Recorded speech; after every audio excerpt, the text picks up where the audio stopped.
Architecture of Power, a meta-theoretical introduction on the nature, illusion, and functional degradation of power. There are concepts that do not merely describe the world, but tacitly organize it around themselves.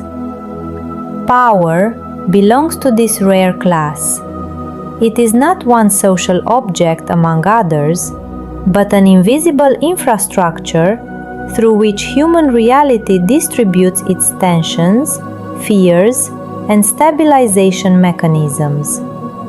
In this sense, power should not be understood as an isolated phenomenon, political, institutional, or psychological, but as a regulatory logic of human fragility in the face of uncertainty.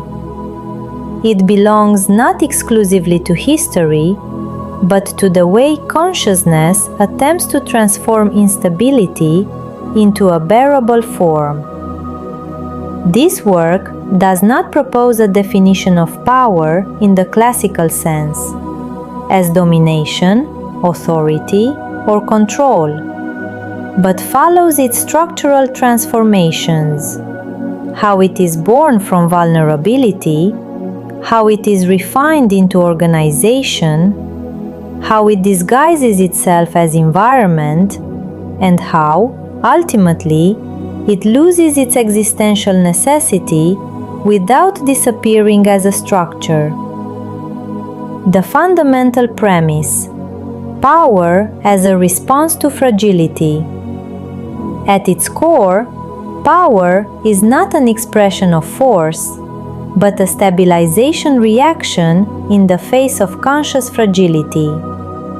Humans do not seek power out of a pure desire for domination, but out of an inability to tolerate exposure to the limits of their own condition: uncertainty, loss, irreversibility, and symbolic or physical death. In this sense, power functions as a psychological technology for converting anxiety into structure. It transforms potential chaos into operable order and fragility into an illusion of continuity. Thus, any form of power is simultaneously a protection against disorder, a continuous negotiation with finitude, an architecture for the stabilization of fear. Viewed this way, power is not external to man, but derives from his very existential configuration. The central hypothesis: power does not evolve, it dislocates.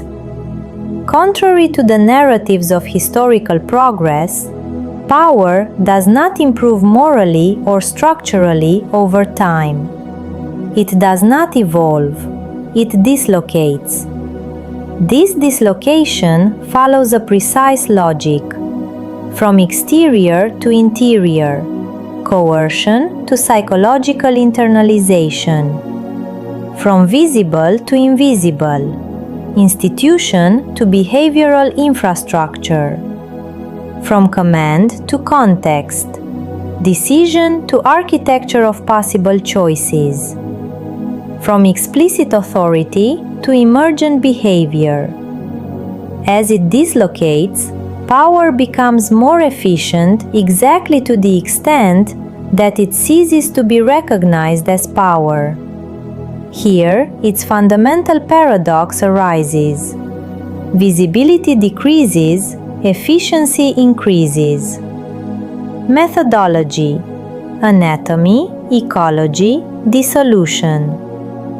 This series is not a history of power, but an evolutionary anatomy of its functional coherence.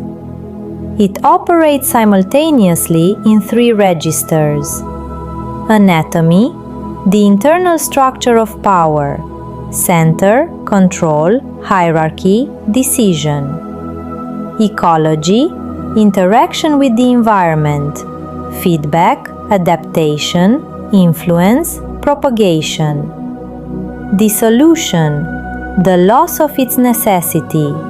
Self-consumption, invisibilization, post-authorship. Each volume describes not a static stage, but a transition of form, a different way of organizing the same fundamental tension, order in relation to instability.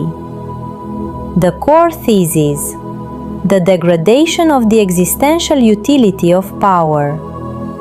As systems become more complex, power loses its original function, that of stabilizing instability. Instead of reducing chaos, it sometimes begins to produce it through its own structural inertia. Thus, a subtle reversal occurs. Power is no longer a response to instability, but a source of systemic instability. At this point, the central rupture of the work occurs. Power continues to exist as a structure, but ceases to be necessary as a response to life. It becomes functionally residual, but formally persistent. The final displacement, from power to coherence. The evolution described in these volumes does not lead toward a superior form of power, but toward the post-power state. Here, classical terms are reversed. Not domination, but internal stability. Not control, but self-regulation. Not center, but functional distribution. Not author, but emergent coherence. This is the essential mutation, the shift from the question, who leads, to the question, what remains stable without being led? Implicit philosophical positioning. The work lies at the intersection of several theoretical frameworks without being reduced to any of them. The philosophy of power, Foucault, power as a distributed network. Complex systems theory, feedback, emergence, self-regulation. Structural psychology, internalization of control and norms. Metaphysics of absence, the disappearance of the author as a functional principle. However, it does not belong entirely to any single discipline. It functions rather as a conceptual map of the transformation of power into an invisible environment.